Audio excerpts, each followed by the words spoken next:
Сайн байцгаана уу? Би Амар Жургал байна. Сүүлийн үед над руу хүмүүс одоо хандаж тэр нэг том мөнгөнд дэвсгэрт гэж юу яриад байгаа ямар учиртай юм бэ? Энэ талаар бас нэг ойлголт өгөө төрхөж гэж нэлээд олон удаа хүсэлт гаргаад байгаа юм. Тэгээд би өнөөдөр бас тэр тухай та бүгдтэйгээ санал бодлоо хуваалцахаар шийдлээ. Тэгэхээр саяхан 8 дугаар сарын 3-нд Монгол Улсын их хурлын дарга Зандан Шатар Төв банкны дэд ерөнхийлөгч төлөвөөнийг дуудаад одоо тэр том мөнгөнд дэвсгэрт судалгаа хий гэж одоо ийм даалгавар өгсөн байсан.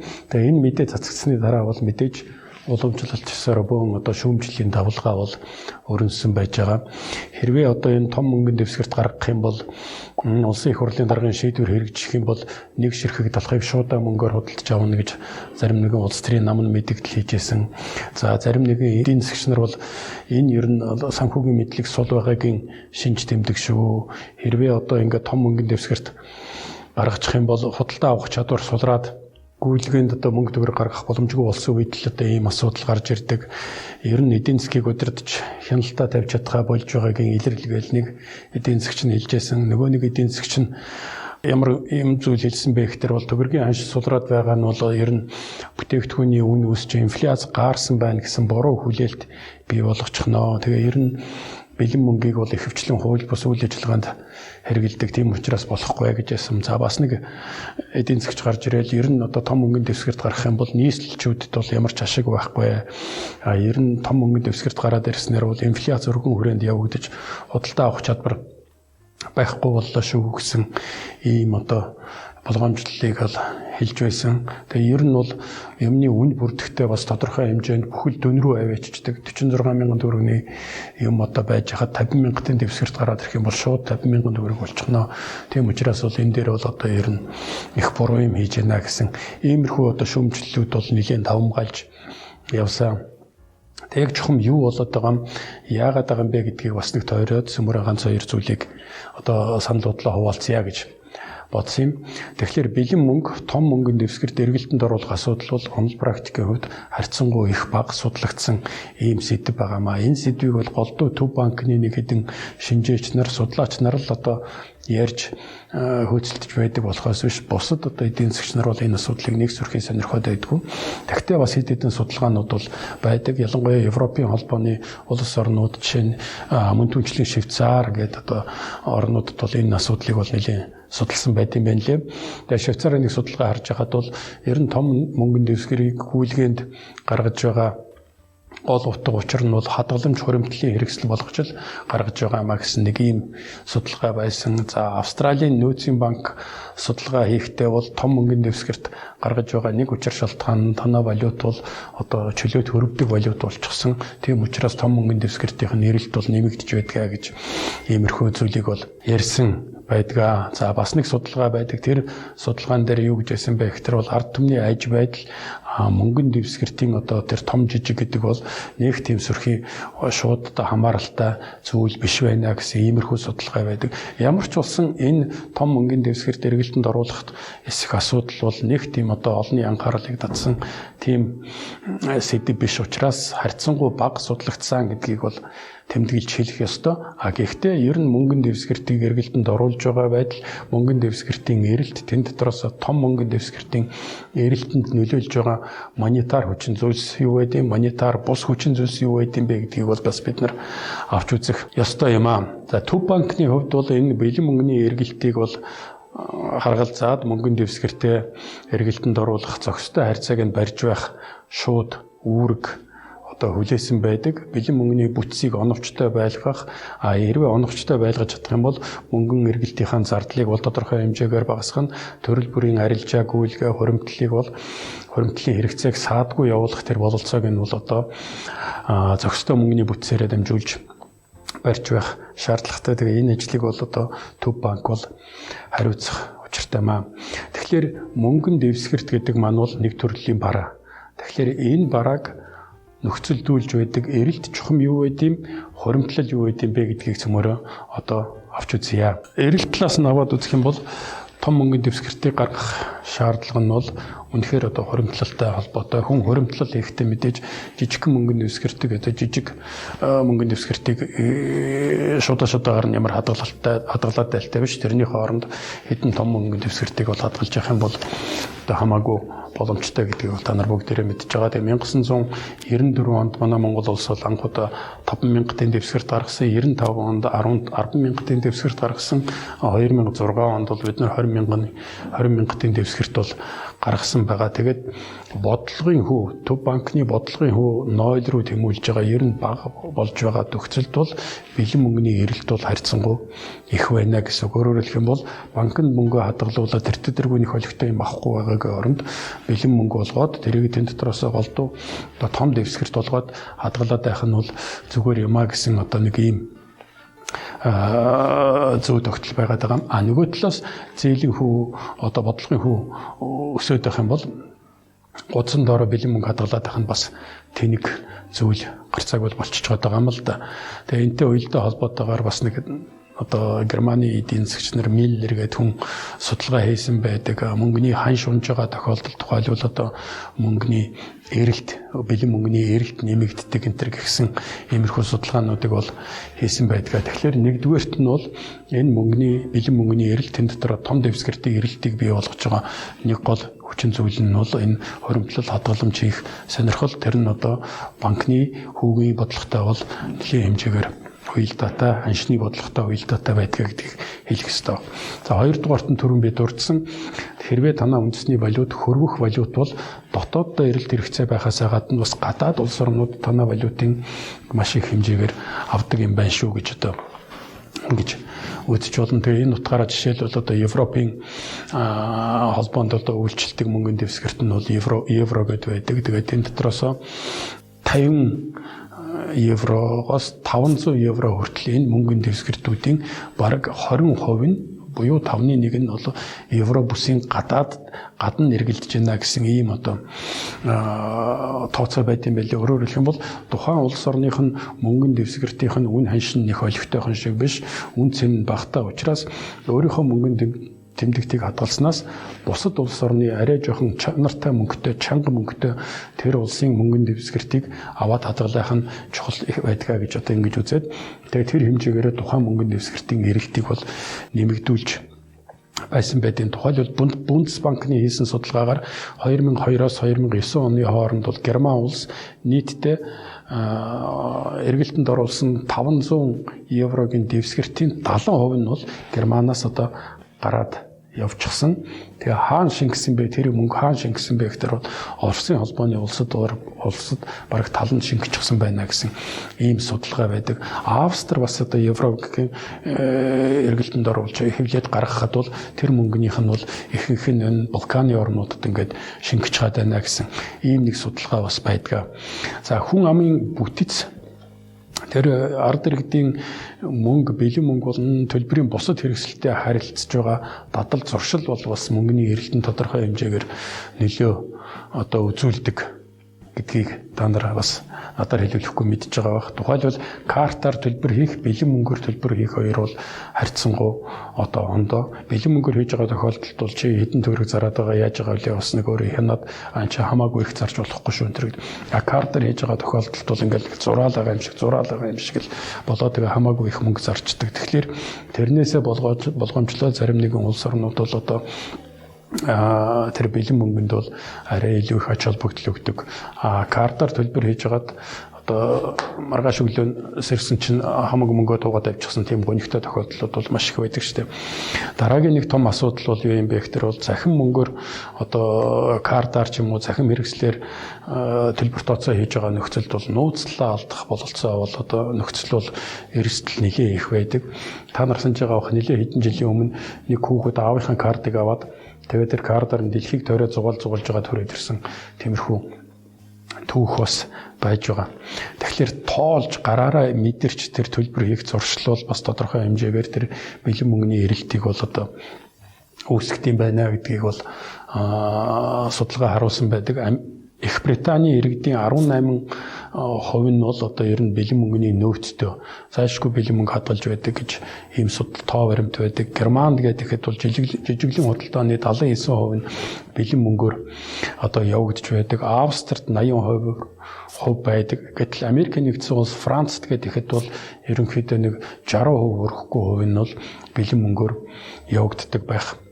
Жишээтэй за нэмцүүд одоо жишээ нь $123 тэнцэх хэмжээний Австрицууд $148 тэнцэх хэмжээний еврог бэлэн мөнгөөр өөр дээр төрөвчөндөө авч явдаг бол харин Франц, одоо Канада, Голланд гэсэн энэ улс орнуудад бол энэ тоо бол ер нь 2 дахин бага байх жишээтэй. Тэгэхээр тухайн улс орондоо ямар дадал зуршил, ямар одоо уламжлал тогтсон байна тэрнээс хамаарч бэлэн мөнгөний эрэлт хэрэгцээ бас тодорхойлогдож гарч ирд юм байна гэж. Америк нэгдсэн улсад бол нийт иргэдийнх нь ердөө 5%, 5.2% нь төрөвчөндөө Бенжаминийг л одоо хадгалж үлдсэн гэж. Бенжамин гэдэг маань бол Америкийн 100-ын дэвсгэрчүүд $100 дэвсгэрт. Европын холбоонд аваад үзэхдээ иргэдийнх нь 56% нь Бен Ладныг бол ер нь бол бараагийн чараагүй гэж. Бен Ладен гэж тэр еврогийн 500-ын дэвсгэртээ бол тэгж нэрлсэн байдаг хараагүй гэсэн ийм судалгаа байд юм а. Тэгэхээр энэ хүчин зүйл бол бас нэг тэр нэг бэлэн мөнгөний эрэлтийг тодорхойлж байгаа нэг хүчин зүйл юм. За дараагийн нэг асуудал бол бэлэн мөнгөний нууцлал сайжирсан, дизайн гоё болсон энэ гэсэн асуудлыг бас судлаачид гаргаж ирж ярьд юм байна лээ. Тухайлбал одоо манай 2018 онд эргэлтэнд оруулсан 5,000-ын дэвсгэр гэхэд бол соён байдаг, тэр соён бон солонгордог тийм одоо элементийг оруулчихсан. 19 онд манай эргэлтэнд гаргасан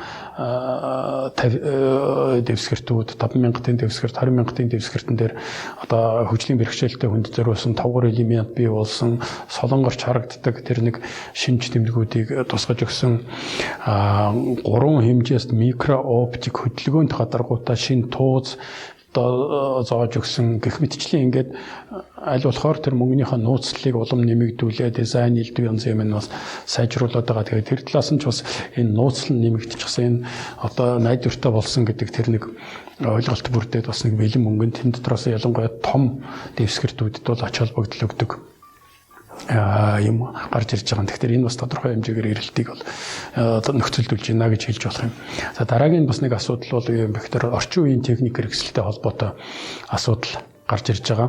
Тэгэхээр орчин үеийн техник хэрэгсэл гайхамшигтай сайн одоо бүх юм цахим болоод байгаа, ATM газар сайгүй болоод байгаа боловч нөгөө яг хэрэгцээтэй үед нөгөө ATM нь олдохгүй байдаг, олдсон ч гэсэн эвдэрчихсэн байдаг. Төлбөр хийгэхэд нь одоо тог могонд асарчихсан ч байт юм уу, эсвэл ямар нэгэн гажуудал одоо үүсчихсэн байдаг. Энэ бүх хүчин зүйлээс хамаарат бас нэг хүмүүс ер нь бас нэг бэлэн мөнгөтэй бай, том дэвсгэрттэй бай гэсэн юм бол нэлээд ярьдаг. Тэгэхээр тэр техникийн алдаанаас болж бас төлбөр тооцоог үзэж чадахгүй байх үднээс сэргийлэх үднээс хүмүүс бас бэлэн мөнгийг бол тодорхой хэмжээгээр одоо хүсэж хүлээж ашиглаж байдгаа гэсэн. За энэ нэг багц асуудал, өөрөөр хэлбэл бол эрэлтийг тодорхойлж байгаа нэг багц асуудал. Нөгөө нэг эрэлтийг тодорхойлж байгаа асуудал нь бол юу юм бэ гэхээр бол гарцаагүй далд эдийн засаг болчиход байгаа юм. Тэгэхээр мөнгө угаах үйл ажиллагаа бол энэ том мөнгөнд дэвсгэрттэй бол шууд холбоотой гэдэг иймэрхүү зүйл байдаг. Би түрүү хэлсэн Европын холбоонд бол тэр 500-ын дэвсгэрт гэж гаргаад тэгээд тэр 500-ын дэвсгэртээ бол Бен Ладен гэдэг нэрлэлжсэн байдаг нь өөрөөр хэлэх юм бол мөнгө угааж байгаа, терроризмыг санхүүжүүлж байгаа үйл ажиллагаа бол энэ голдуу бэлэн мөнгөөр тэгээд 500-ын дэвсгэртээр явагдаж байсан юм а гэсэн ийм тоогон. Тухайлбал 2002 онд эргэлтэнд нийтдээ нэг 60.6 сая ширхэг 500-ын дэвсгэрт байсан бол 2015 онд гэхэд бол 613.6 сая ширхэг ийм 500-ын дэвсгэрт бол эргэлтэнд бол явж исэн байна. Тэгээд яг зүгээр тоогоороо бол энэ нийт одоо мөнгөний бэлэн мөнгөний нэг 2.4% нь байгаа боловч үнийн дүнгээр нь аваад үзэх юм бол энэ чинь нийт тэр мөнгөнийх нь 22% нь болчихж байгаа. Асар их хэмжээний мөнгөө гэсэн ийм зүйл байж байгаа маа. Тэгээ Европын холбооны төв банк бол 2016 оны 5 сараас эхлээд энэ 500-ын дэвсгэртээс бол татгалзсан.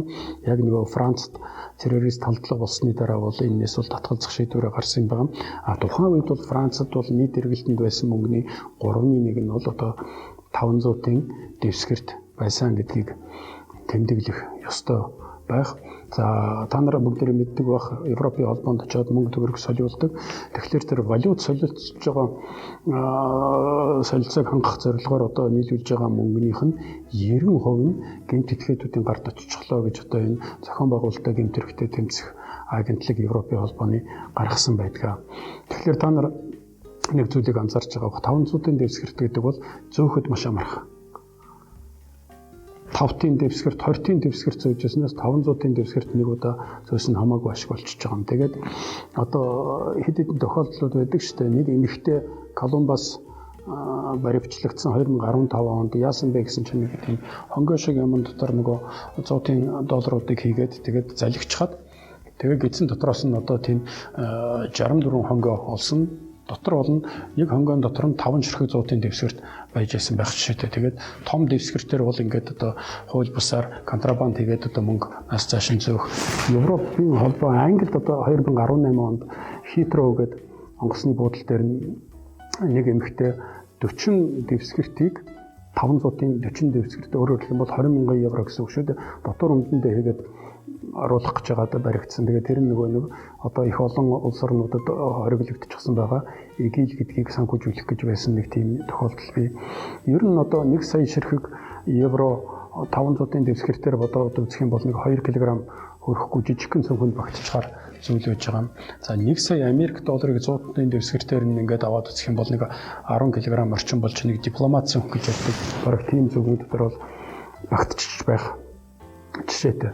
Манад одоо жишээ нь 20,000-ын дэвсгэртээр 5 ширхэг 20,000-ын дэвсгэр бол 100,000 төгрөгтэй тэнцэх хэмжээний үнцэнтэй болчихсон шүү дээ. Хэрвээ 100,000-ын дэвсгэрт гаргалаа гэж бодох юм бол.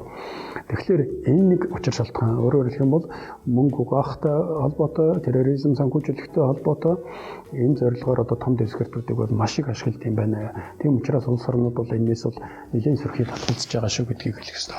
За дараагийн нэг асуудал нь бол татвараас зогтох. Тэгээд татвараас зогтож байгаагийн нэг гол хэлбэр нь бол бас дахиад нэг том мөнгөний дэвсгэртүүдээ мөнгө бэлэн мөнгө болгоод тэгэл том мөнгөний дэвсгэрт болгоод насаач наваад явцдаг тийм юмнууд байгаа. За авилгалтай холбоотой асуудал бол энэ дотор гарцаагүй яригддаг. Тэгээд Schneider гэдэг бас нэг судлаач 2017 онд хийсэн судалгаандаа бол энэ авилга тэгээ бэлэн мөнгөний эрэлт хоёр бол ер нь шууд хамааралтай байна гэсэн ийм одоо зүйлийг гаргаж тавьсан байдгаа. Тэгээ энийг бас тэмдэглэх ёстой маа.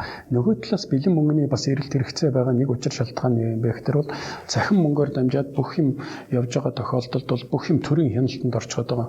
Төр бол одоо цагдаа тэр бусад одоо шаардлагатай байгууллагууд бол чиний бүх банкны гүйлгээг аваад хаана юу авсан байна, хизээ хэнд яасан байна гэдэргээд үндсэндээ чамайг дараа нь эргүүлээд мушгахад бол маш амархан, чамайг эргүүлээд шантаа ажиллаж дарамтлахад маш амархан тэр бүх мэдээллийг бол тэр төр авчдаг учраас тэрнээс одоо хараат бус байх гэж одоо чөлөөтэй байх гэж бэлэн мөнгийг бас хүмүүс авч явдаг. Бэлэн мөнгөтэй байна гэдэг бол хараат бус байна, эрх чөлөөтэй байна гэсэн бас нэг юм ойлголт байдаг юм шүү. Тэгэхээр саяны ярьсан хүчин зүйлсүүд бол бэлэн мөнгөний эрэлтийг бол одоо маш их хэмжээгээр нэмэгдүүлж байгаа. Үүсгэж байгаа тийм одоо хүчин зүйлсээс байна. За нөгөө талд нь нийлүүлэлт гэж юм байгаа. Тэгэхээр яагаад тэр бэлэн мөнгийг одоо тэн дотроосоо тэр том дэвсгэртүүдийг нийлүүлт юм бэ гэж. За энэ дээр би нэг 2-3 шалтгааныг одоо учир шалтгааныг тайлбарлах гэж оролдъё. За нэгдүгээрт нь одоо их л одоо сонин юм да. Ер нь бол альва төв банкны ерөнхийлөгч бол түүхэнд үлдэх сонирхолтой байдаг. Түүхэнд үлдэхний арга нь бол одоо тэр тухайн улс оронд гаргаж байгаа мөнгөний дэвсгэртэн дээр өөрийнхөө одоо гарын үсгийг сурдаг ийм ёстой. Тэгэхээр Монгол банкны ерөнхийлөгч бол одоо шинэ мөнгөний дэвсгэртэн дээр гарын үсгээ зурах сонирхолтой байж байгаа. Тэгээ болжгүй бүр шинэ одоо дэвсгэрт одоо юу гэдэг 20,000-ын дэвсгэрт биш 50,000 ч юм уу 100,000-ын дэвсгэрт дээр гарын үсгээ зураад үлдэж байгаа бол бас л одоо нэг амбиц юм да. Тэгэхээр нэг иймэрхүү үүднээс энэ ер нь төв банкны улс орнуудын төв банкны ерөнхийлөгч нарт бол байдаг бүгдээрэнд нэг иймэрхүү юм байдаг. Манайд ч гэсэн ажиглагдж байсан тийм зүйл. Саяных бол нэг тийм субъектив сонирхол, субъектив хүсэл гэж байгаа. За объективны буюу одоо бодиттой ямар учир шалтгаанууд байна гэдээ аваад үзэх юм бол бэлэн мөнгө тэн дотроос том дэвсгэрт эргэлтэнд оролцох нь бол элэгдэл багтай. Тэгээд урт удаан хугацаанд ашиглагддаг учраас бол алж талаасаа бодоод утсан ашигтай байгаад байгаа маа. Тэгээ энийг бол одоо бүгдээрээ мэдчихэж байгаа бах. Ер нь том дэвсгэртэл байх юм бол тэр үр дүн нь одоо юу гэдэг хамаагүй илүү байдгаа гэж одоо мөнгөн дүнгийн харьцаа нь бол хамаагүй илүү байдгаа гэж бодож байгаа. Жишээ нь 50 паунд гэхэд чинь бол нэг ширхэг нь мөнгөн дүнгийнх нь харьцаа аваад үзэх юм бол 2.6. Тэгээд цаашаага ингээд жижигрэх тусмаа одоо энэ нөгөө нэг үнс нь хамаагүй ондоо болоод одоо өөрчлөгдөд явцдаг нэг ийм зөв тогтол байгаад байгаа. За дараагийн нэг гарцаагүй ярих хэвээр асуудал бол юу юм бэ гэхээр seniorage гэж нэг юм байт юм аа. Тэгээ энэ бол ерөнхийдөө 20-оос сэдв гэх юм уу одоо юу гэдэг нэг хүндэгддэггүй сэдв. Энийг бол ер нь бол ярьдгүй юм. За ялангуяа төв банкныхан бол энийг бол одоо ярих бол маш дургу. Ер нь баг 20-оос сэдв гэж хэлж болно. Энэний учир шалтгаан нь юу юм бэ гэхээр бол том дэвсгэрт гаргах нь бол төв банкныханд бол гарцаагүй ашигтай байдаг. Яг гэвэл төв банк чинь бас нэг өөрөө тодорхой хэмжээний ашиг орлого олж яадаг ийм байгууллага. Тэгээд тэр ашиг орлогоо нэмэгдүүлэх нэг одоо найдвартай их усүр нь бол энэ seniorage гэж юм байдаг. Өөрөөр хэлэх юм бол би одоо Монгол банк, Төв банк, арилжааны банкнд 1 сая төгрөгийн дүнтэй бэлэн мөнгө нийлүүллээ. Тэгээд тэнцээ бэлэн мөнгө нийлүүлж чад тэрнийхээ оронд би яг бодтой 1 сая төгрөг бол өөрийнхөө дансан дээр бичлэлт хийгээд авчиж байгаа. Нөгөө арилжааны банк дээр болох тэр одоо 1 сая төгрөг бэлэн мөнгөгээд одоо тэр дансан дээр нь бичигдчихсэн байх жишээтэй. Тэгээд би ороод ирсэн тэр Төв банк ороод ирсэн 1 сая төгрөгөөр би ийш нь бэлэн мөнгө шилжүүлж чад өөрөө 1 сая төгрөг авчаад тэр 1 сая төгрөгөөр засгийн газрын бонд худалдаж авт юм уу яа. Тэгээд тэр бондынхаа хүн мөн энтергээд элдв янзын ашиг орлого олцоход тэгээд тэр 1 сая төгрөг хэвлэхэд зарцуулсан зардал буюу өөрийн өртөг тэр бонд аваад одоо хүн мөн элдв янзын хэлбэрээр борлуулалтаас нь олсон ашгаа ингээд харьцуулаад үзэх тэр надад хамаагүй их ашиг гарч ирдэг.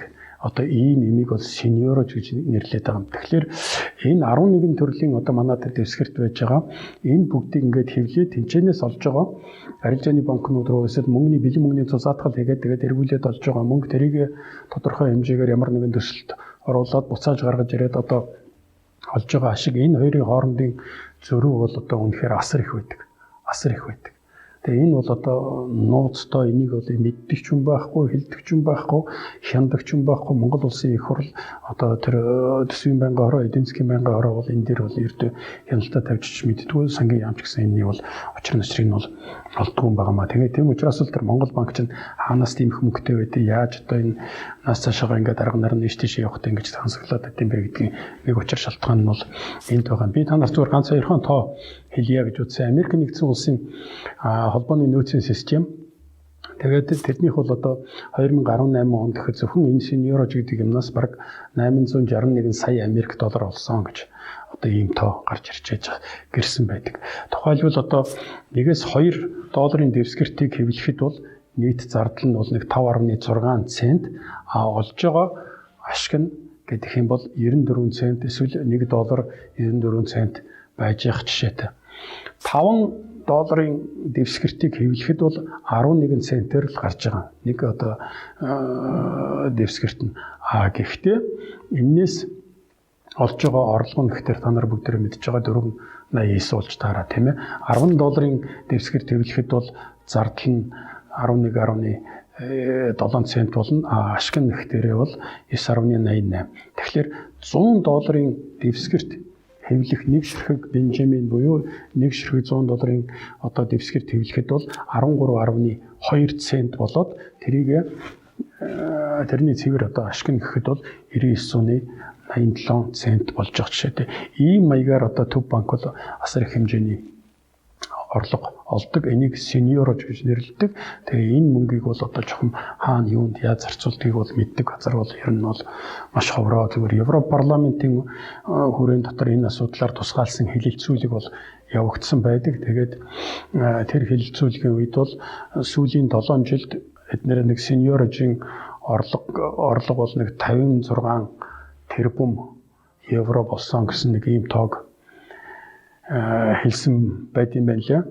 Ийм мөнгө олдог байгаа тохиолдолд Төв банкны удирдлага бол өөрөө ирэхгүй ер нь том дэвсгэрт гаргая, том дэвсгэрт ашигтай энэ бол одоо юу гэдэг эргэлтэнд их удаан байдаг, зардал багтаа, одоо арилжаа авралта ийм юмд маш их энтер гэсэн тийм аргументуудыг бол тасралтгүй гаргана.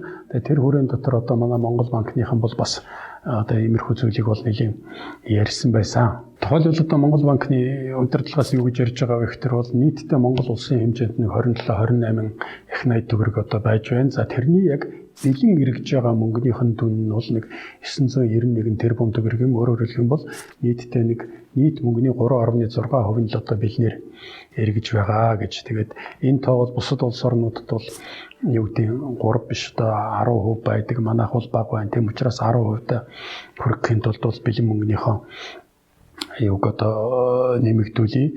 Тэн дотроосоо энэ том дэвсгэртүүдийн эзлэх хувийн жинг бол нэмэгдүүлье гэсэн одоо иймэрхүү юмнуудыг бол гаргаж ирж тайлбар болгож хэлсэн байдаг. Ер нь бол 50,000-ын дэвсгэрт гаргая хэвлэх хэрэгтэй юм уугүй юм гэсэн судалгааг бол одоогоос бараг 3 жилийн өмнө 2018 онд бол Монгол банкныхан хийгээд ер нь 50,000-ын дэвсгэрт гаргах шаардлага байна. Одоо тухайлбал одоо юу гэдэг өрхийн дунд жорлого одоо 7 дахин өсч хад байна.